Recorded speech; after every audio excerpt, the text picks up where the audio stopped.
କିଛି ଦିନ ପୂର୍ବରୁ ଆମେ ଆପଣଙ୍କୁ ଦେଖାଇଥିଲୁ ଯେ ଔପଦାପଲ ଗଡ଼ସାହି ପଞ୍ଚାୟତର ସେ ଯୋଉ ହୋମିଓପାଥି ଚିକିତ୍ସାଳୟ ଅଛି ସେଠି ଆମେ ଦେଖାଇଥିଲୁ। କିନ୍ତୁ ଏଠି ଦୁଃଖର କଥା ଇଏ ଯେ ବର୍ତ୍ତମାନ ମୁଁ କ୍ୟାମେରାମ୍ୟାନ ଭାଇ କହିବି ଯେ ବାହିରେ ପଟରୁ ବର୍ତ୍ତମାନ ଚାବି ଅଛି କିନ୍ତୁ ରୋଗୀ ବର୍ତ୍ତମାନ ନାହାନ୍ତି। କଣ କହିବେ ଟିକେ ବର୍ତ୍ତମାନ ପାଇଁ? ମୁଁ ଜଣେ କର୍ମଚାରୀ ଅଛି, ମୁଁ ସୁଇପର କମ ପିଅନ। ଆଜ୍ଞା ମୁଁ ବର୍ତ୍ତମାନ ସଫା କରୁଛି। ହଁ ବର୍ତ୍ତମାନ ପାଇଁ ରୋଗୀ ଆସିବା ସମୟ ରୋଗୀ ଆସିବା ସମୟ ପରେ ମୁଁ ଯାଇକି କାମ କରୁଛି। ଆଚ୍ଛା, ତେଣୁ ସେଇ ସମୟ ଭିତରେ ଆପଣ ବାହାରୁ ଚାବି ଦେଇକି ଆପଣ କାମ କରିପାରିବେ। ଯେତେ ଏପଟେ ଖୋଲା ଅଛି କିଏ କଣ ନେଇଯିବ, ତେଣୁ କରି ଗୋଟେ ଗାଡି ବର ଭଙ୍ଗା ହେଇଛି। ଏଇ ସମୟ ଭିତରେ ତ ମେଡିକାଲ ଷ୍ଟାଫ ମେଡିକାଲ ଯିଏ ତାଙ୍କ ରହିଛନ୍ତି ଅଫିସର ଆସିବା କଥା। ହଁ ଅଫିସର ଆସିବେ। କେତେବେଳେ ଆସିବେ? ଆସିବା ଟାଇମ ହେଇଗଲାଣି। କେତେଟାରୁ କେତେଟା ସେ ଆସନ୍ତି? ଆମର 3 ରୁ 5। ବର୍ତ୍ତମାନ ସମୟ କେତେ? ବର୍ତ୍ତମାନ ସମୟ କେତେ? ମୁଁ ମୋ କତରେ ଘଣ୍ଟା ନାହିଁ। ବର୍ତ୍ତମାନ ସମୟ 3:30 ପରେ ହେଲା। 3:30 ପରେ। ଆଜ୍ଞା ହଁ ସେ 3:30 ପରେ ହବନି। ସେ ଟାଇମ ଟା ଦେଖନ୍ତୁ, ଅନୁମାନ କରି ନାଇଁ ମୁଁ ଜାଣିଛି ଆଜ୍ଞା, ଅନୁମାନ କରି କୁହନ୍ତୁ। ଆମେ ଆପଣଙ୍କ ସହିତ ଯୁକ୍ତି କରୁଛୁ କି? ନା ଆମ ପଛରେ କାହିଁକି ଏତେ ଲାଗିଛୁ? ନାଇଁ ନାଇଁ ଆମେ ଆମ ପଛରେ କାହିଁକି ଏତେ ଲାଗିଛୁ? ଆମେ ଏଇଥିପାଇଁ ଲାଗିଛୁ। ଆମେ ଏଇଥିପାଇଁ ଆଜ୍ଞା ଲାଗିଛୁ। ତମେ ଜଣେ ମିଡିଆ ହେଇକି ତମେ ଆସିଲଣି 7 ଦିନ ହେଲା ଆମ ଗାଣ୍ଡିଆ ନେ ଲାଗିଛ। କାରଣଟା କଣ? ନାଇଁ କାରଣ ଏଇଥିପାଇଁ ଯେ ଏଠି ଲୋକ ଠିକ ଚିକିତ୍ସା ପାଉନାହାନ୍ତି। ଆମେ ତମେ ଏଇ ଦୋକାନୀ ମାନଙ୍କୁ ପଚାରନ୍ତୁ। ଆଜ୍ଞା ଅପେକ୍ଷା କରୁଛୁ। ଯେ ବର୍ତ୍ତମାନ ପାଇଁ ଟିକେ କ୍ୟାମେରାମ୍ୟାନ ଭାଇ କହିବେ ସେ ଯୋଉ ରହିଛି ବହିର ବିଭାଗ ୱାର୍ଡ ଟିକେ ଭାଇ କହିବେ ଟିକେ ଜୁମ କରି ଦେଖେଇବେ। ସେଠି ବିଲକୁଲ କେହି ବର୍ତ୍ତମାନ ମେଡିକାଲ ଅଫିସର ଆସିନାହାନ୍ତି, ଚାବି ପଡିଛି। ଇଏ ହଉଛି ସେଇ କାର୍ଯ୍ୟାଳୟ। ଆମେ ପୁରା ଟୋଟାଲ ଦେଖନ୍ତୁ ସେଠି ବର୍ତ୍ତମାନ ଚାବି ପଡିଛି ଯେ ଏଇ ଯୋଉ ଲେଖା ହେଇଛି ହୋମିଓପାଥି ଚିକିତ୍ସାଳୟ, ଏଠି ବର୍ତ୍ତମାନ ପାଇଁ ତାଙ୍କ ଷ୍ଟାଫ କେହି ଆସିନାହାନ୍ତି। ଯେ ଆସିଛନ୍ତି ତାଙ୍କର ଯିଏ ଅଛନ୍ତି ସୁଇପର ଭାଇ ଯେ ଆମ ସହିତ ଯୁକ୍ତି କରୁଥିଲେ ସେ ଆସିଛନ୍ତି ବୋଲି କହୁଛନ୍ତି। ଯେ ବର୍ତ୍ତମାନ ପାଇଁ ଆମ କ୍ୟାମେରା ଦେଖିକି ବର୍ତ୍ତମାନ ସେ ଖୋଲୁଛନ୍ତି। ଭାଇ କହିବି ଟିକେ ଭିଜୁଆଲ ନେବେ। ସେ ତାଙ୍କର ବ୍ୟକ୍ତିଗତ ଆକ୍ରୋଶ ହିସାବରେ ସେ ଭାବୁଛନ୍ତି ଆମେ ତାଙ୍କୁ ଟାର୍ଗେଟ କରି କେମିତି କରୁଛୁ। ଆମର ଉଦ୍ଦେଶ୍ୟ ସେୟା ନୁହେଁ। ତେଣୁ ଆମର କହିବା ଭାଇ ଆମେ ଆପଣ ଆମେ ଆପଣ ଟିକେ କୁହନ୍ତୁ ମାନେ ଭାଇ ଆମେ ଆପଣଙ୍କ ସହିତ ଯୁକ୍ତି କରିବା ପାଇଁ ଚାହୁଁଛୁ ଯେ ମତେ ଟିକେ କୁହନ୍ତୁ। ଆମେ ସିଷ୍ଟମିକାଲି ଆପଣଙ୍କୁ ଆପଣ ମତେ ଟିକେ କୁହନ୍ତୁ ଯେ ବର୍ତ୍ତମାନ ପାଇଁ ମେଡିକାଲ ଷ୍ଟାଫ ବର୍ତ୍ତମାନ ମେଡିକାଲ ଷ୍ଟାଫ ହିସାବର ଜଣେ କର୍ମଚାରୀ ଆସିବା କଥା କି ନାହିଁ? ହଁ କର୍ମଚାରୀ ମୁଁ ଆସିଛି। ଆମେ ଆପଣଙ୍କ କଥା କହୁନୁ, ଆପଣ ବର୍ତ୍ତମାନ ଡ୍ୟୁଟିରେ ଅଛନ୍ତି ବୋଲି ସ୍ୱୀକାର କରୁଛନ୍ତି। ଆମ ମାଡାମ ଡ୍ୟୁଟିରେ ଅଛନ୍ତି, ତାଙ୍କର ଯାନ୍ତ୍ରିକ ତ୍ରୁଟି ଯୋଗୁଁ ସେ ଗଣ୍ଡି ଓଡ ଅପେକ୍ଷା କରିଛନ୍ତି। ଆଜ୍ଞା ତାଙ୍କ 4 ହ୍ୱିଲର ଆସୁଥିଲେ। ଆଜ୍ଞା ତାଙ୍କ 4 ହ୍ୱିଲର ଅସୁବିଧା ହେଇଛି, ଯେହେତୁ ସେ ସଜାଡିକି ଆସିବେ। ଆଉ କଣ ଉଡି ଆସିବେ ନା କଣ? ଦେଖନ୍ତୁ ଆଜ୍ଞା, ସିଏ ଯୋଉ କଥା କହୁଥିଲେ ଯେ ତାଙ୍କର ଯିଏ ଯାନ୍ତ୍ରିକ ତ୍ରୁଟି ଯୋଗୁଁ ତାଙ୍କ ମେଡିକାଲ କର୍ମଚାରୀ ଯିଏ ଆସିପାରୁନାହାନ୍ତି, ତା କେତେ ଦୂର ସତ୍ୟାସତ ଆମେ ଏ ସମ୍ପର୍କରେ ମଧ୍ୟ ଯିଏ ଆୟୁଷ ଡିପାର୍ଟମେଣ୍ଟର ଭୁବନେଶ୍ୱରରେ ଅଲ ଓଡିଶା ର୍ୟାଙ୍କିଙ୍ଗର ଆୟୁଷ ଡିପାର୍ଟମେଣ୍ଟରେ ପ୍ରେମଜିତ ନାୟକଙ୍କୁ ଆମେ ଯୋଗାଯୋଗ କରିବା ପାଇଁ ଚେଷ୍ଟା କରିଥିଲୁ, କିନ୍ତୁ ତାଙ୍କର ଯିଏ ଅଛନ୍ତି ପିଏ ତାଙ୍କ ସିଏ ଆମ ଫୋନ ଉଠେଇଥିଲେ। ଆସନ୍ତୁ ଶୁଣିବା ତାଙ୍କ ରେକର୍ଡିଂ। ଆୟୁଷ ଡିପାର୍ଟମେଣ୍ଟର ଡାଇରେକ୍ଟର ମ୍ୟାଡାମ କହୁଛନ୍ତି ନା? डायरेक्टर कौन मु डायरेक्टर पीए कहूँ। आज्ञा डायरेक्टर मोर पीए कहूँ। मैडम नमस्कार। हाँ नमस्कार। मैडम मु बालेश्वर जिला औपदा ब्लॉक रु स्वाधिका रिपोर्टर चंद्रशेखर बारी कहूँ। मैडम हाँ कौन मैडम एक्चुअली ये बालेश्वर जिला औपदा ब्लॉक गड़साई पंचायत गोटे होमिओपाथिक चिकित्सालय सेठी अच्छी। मैडम सेठी जड़े अच्छा मेडिकल अफिसर निवेदिता दास सी बहुत दिन है सेठी रही किंतु सेठी एससी एसटी बेल्ट जो सेठी सबू लोक निर्भर करते से होमिओपाथी चिकित्सालय उपर। किंतु मैडम दुखर कथा ये जे सेठी बिल्कुल कहीं खोलू ना पिओन जे खोली देकी भीतर रोचे आउ बिल्कुल बाहर को चाबी दे दौर बेले बेले से मेडिकल अफिसर जे निवेदिता दास अच्छे सी आसुना आम प्रतिक्रिया नापी चाहिए से कहते मुझे प्रतिक्रिया दे पारि तुम जहाँ कर मैडम टे पदक्षेप ने कि विधिवत पदक्षेप ने कि पदक्षेप नहीं आपन से जो हमर बालेश्वर डीएचएम ऑफिस।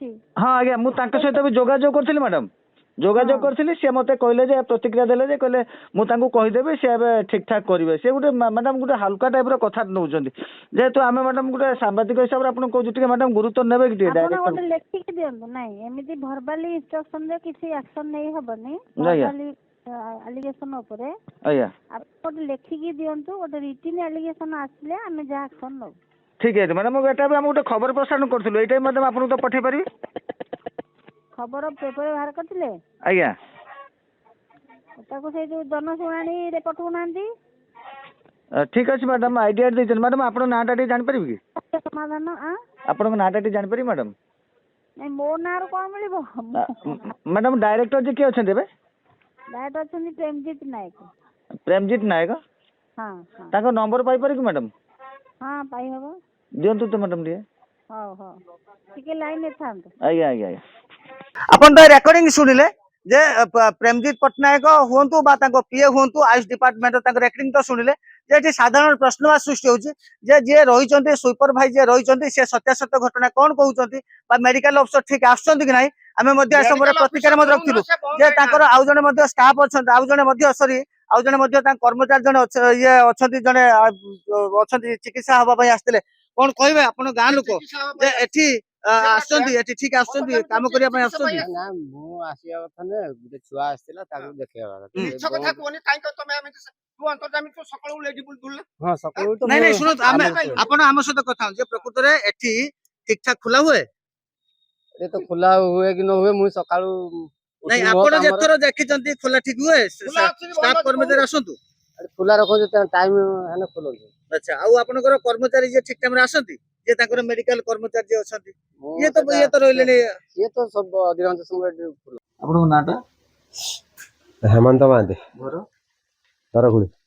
ଆଚ୍ଛା ମତେ କୁହନ୍ତୁ ଏଇ ଯୋଉ ହୋମିଓପାଥି ଚିକିତ୍ସାଳୟ ଅଛି ଏଠି ମ୍ୟାଡାମ ଠିକରେ ଆସି ଡ୍ୟୁଟି କରନ୍ତି କେତେବେଳେ ଆସନ୍ତି କେତେବେଳେ ନାହିଁ ମୁଁ ତ କାହିଁ ଆସି ଦେଖିତେ ପାଉନି ଆଉ ତାର ବନ୍ଦ ରହୁଛି ଆଉ ଆସୁଛନ୍ତି 11ଟା ବେଳେ କେତେ ପଳେଇ ଯାଉଛନ୍ତି ଆଉ 11ଟା ଲୋକ ତ ହଇରାଣ ରୋଗୀ ହଁ ଲୋକ ତ ଫେରିକି ପଳଉଛନ୍ତି ଆଉ ଆଗରୁ ଯୋଉ ସାର୍ ଥିଲେ ଭଲ ରହୁଥିଲେ ଇଏ କରୁଥିଲେ ତେଣୁ ସେମାନଙ୍କ ଡ୍ୟୁଟି ଠିକ ଥିଲା କିନ୍ତୁ ସବୁ ରୁହନ୍ତି 3ଟା 4ଟା ବନ୍ଦ ଆମର ମେଡିକାଲ ଖୋଲା ହଉଥିଲା ବର୍ତ୍ତମାନ ଏଇନା ଆଉ ଖୋଲା ହଉନି ବନ୍ଦ ରଖୁଛନ୍ତି ଆଉ କେତେବେଳେ କେମିତି ଆଉଛନ୍ତି କେତେବେଳେ ନାହିଁ ଆଉ ବନ୍ଦ ରହୁଛି ଆଉ ଆଚ୍ଛା ଏଠି ସରକାରୀ ପଇସା ଇଏ ତ ଦରମା ପାଉଛନ୍ତି ତ ଇଏ ଯୋଉ କାମ କରୁନାହାନ୍ତି କଣ ପାଇଁ ଠିକରେ ସେ କରିବା ସେ ତାଙ୍କର କରୁନାହାନ୍ତି ଆମେ ତ ଦେଖିଲେ ଆଉ କଣ କହିବା ଆମେ ସରକାରୀ କାମ ତାକୁ କିଛି କହି ହଉଛି ନା ଆମେ କିଛି କହିପାରୁନାହାନ୍ତି ତେଣୁ ସିଏ ହେଲା ଗଭର୍ଣ୍ଣମେଣ୍ଟ କାମ ଆମର ନିଜ ପ୍ରାଇଭେଟ ହେଇଥାନ୍ତା ଆମେ ନିଜେ କହିପାରିଥାନ୍ତୁ ଆଉ ତେଣୁ ସେମାନେ ହେଲେ ତାଙ୍କର ଆପଣଙ୍କର କହିବା କଥା ସେ ଠିକ ଟାଇମରେ ଆସନ୍ତି ହଁ ହଁ ସେ ଠିକ ଟାଇମରେ ଆସୁନାହାନ୍ତି ସେ ଠିକ ଟାଇମରେ କିଏ ଖୋଲାଖୋଲି କରୁନାହାନ୍ତି ଆମର ଟିକେ ଯେତେବେଳେ ଆମର ଟିକେ ସକାଳୁ ଖୋଲା ହେଲେ ଟିକେ ଲୋକ ଆସୁଛନ୍ତି ଆମର ଛୁଆ ପୁଆ ଘିନିକି ଆସନ୍ତି ଆଉ ସେମାନେ ଫେରିକି ପଳଉଛନ୍ତି ଆଉ କଣ କରିବା ଆଉ ଆପଣ ବ୍ୟବସ୍ଥା କରନ୍ତୁ ଏମିତି କି ଆମର ଭଲ ଡାକ୍ତର ଏଠି ରହୁ ସବୁଦିନ ପାଇଁ ଇଏ କରୁ ଆଉ ଛୁଆମାନେ ଭଲ ରୁହନ୍ତୁ ମେଡିସିନ ବି ଠିକ ଦିଆ ହଉ ଠିକ ଟାଇମରେ ଖୋଲା ହଉ ଏଇଟା ରହିଲେ ଆମର ତାହେଲେ ଇଏ ମ୍ୟାଡାମ ରହିଲା ପାଖରୁ ସବୁବେଳେ ଏମିତି ବଳା ବେଳା ହଉଛି ଇଏ କରୁଛି ତେଣୁ ସେ ତାଙ୍କ ଖୁସିରେ ଆଉଛନ୍ତି ତାଙ୍କ ଖୁସିରେ ଯାଉଛନ୍ତି ଆଉ ତାକୁ କିଏ କହିବେ ଆଜ୍ଞା ଆପଣଙ୍କ ନାଁଟା ନାରାୟଣ ପରିଡ଼ା ଘର ଦରଖଳି ଆଚ୍ଛା ଏଇ ଯୋଉ ପାଖାପାଖି ଯୋଉ ଆପଣଙ୍କ ଦକ୍ଷିଣ ପାଖାପାଖି ହୋମିଓପାଥି ଚିକିତ୍ସାଳୟ ଅଛି ଏଠି ଠିକ ଟାଇମରେ ସବୁ ନାଇଁ ଆଜ୍ଞା କିଏ କେତେ ଖୋଲିଛି ନାନି ନାହିଁ ମୋ ନାହିଁ ଗଭର୍ଣ୍ଣମେଣ୍ଟ ନିୟମ ଅନୁସାରେ ହଉଛି ଖୋଲିବା କଥା 9ଟା 5 9ଟା 10 ଖୋଲିବା କଥା କିନ୍ତୁ ହଉଛି ବନ୍ଦ ହବା 12ଟା 12:30 ବନ୍ଦ ହବା କଥା ପୁଣି 3ଟା ବେଳେ ଖୋଲିବା କଥା କିନ୍ତୁ ଗୋଟେ ବେଳେ ଖୋଲିକି 12ଟା 12:30 ଯେତେବେଳେ ଯୋଉ ଅଫିସର ଆସିଲେ ତାହେଲେ 12ଟା 12:30 ସୁଦ୍ଧା ପଳେଇଗଲେ ତାହେଲେ ରୋଗୀ ତ ଫେରୁଥିବେ ରୋଗୀ ବା 3-4 ଦିନ ଆଗରୁ ଫେରିଛନ୍ତି ରୋଗୀ ସବୁ ଗୋଟେ ଛୋଟା ଛୁଆ ଧରିକି ଆସିଥିଲା ଡାକ୍ତରଖାନା ଚାଇ ପଡିଛି ପିଓର ନାହିଁ ଡାକ୍ତର ବି ନାହିଁ ଯେ ଆପଣ ଏଠି ଯେତେ ଦିନ ହେଲାଣି ଚାଲିଛି ଯେ ଆପ୍ରୋକ୍ସିମେଟଲି ଆମେ 4 ଦିନରୁ 5 ଦିନ ଲଗାତାର ଖବର ପରିବେଷଣ କରୁଛୁ ଗୋଟିଏ ଲୋକ ହୁଏତ ସେ ବର୍ତ୍ତମାନ କହିଲେ ସେ ଆସୁଛନ୍ତି ଯେ ସାଧାରଣରେ ଏହା ପ୍ରଶ୍ନବାଚ ସୃଷ୍ଟି ହଉଛି ହୁଏତ ଏ ଯୋଉ ସୁଇପର ରହିଥିଲେ ତାଙ୍କ ଚାପର ବଶବର୍ତ୍ତୀ ହୋଇକି ସେ ମଧ୍ୟ କହିପାରିଥାନ୍ତି ଯେ ବର୍ତ୍ତମାନ ପାଇଁ ये जो परिस्थिति आज बर्तमान पर देखंतु ये जो जे वर्तमान गेट खोला गला जे साधारण ये जो प्रकार कीर्तिकला जो प्रकार चली ठीक ठाक चली कि नहीं ता ऊपर जो प्रशासन उपरिस्थ होमियोपैथी चिकित्सालय जो प्रशासन अधिकारी तदंत परिसरयुक्त करेंगे कि साधारण जनता प्रश्न बालेश्वर जिला उपदरु चंद्रशेखर बारिक रिपोर्ट स्वाधिकार न्यूज।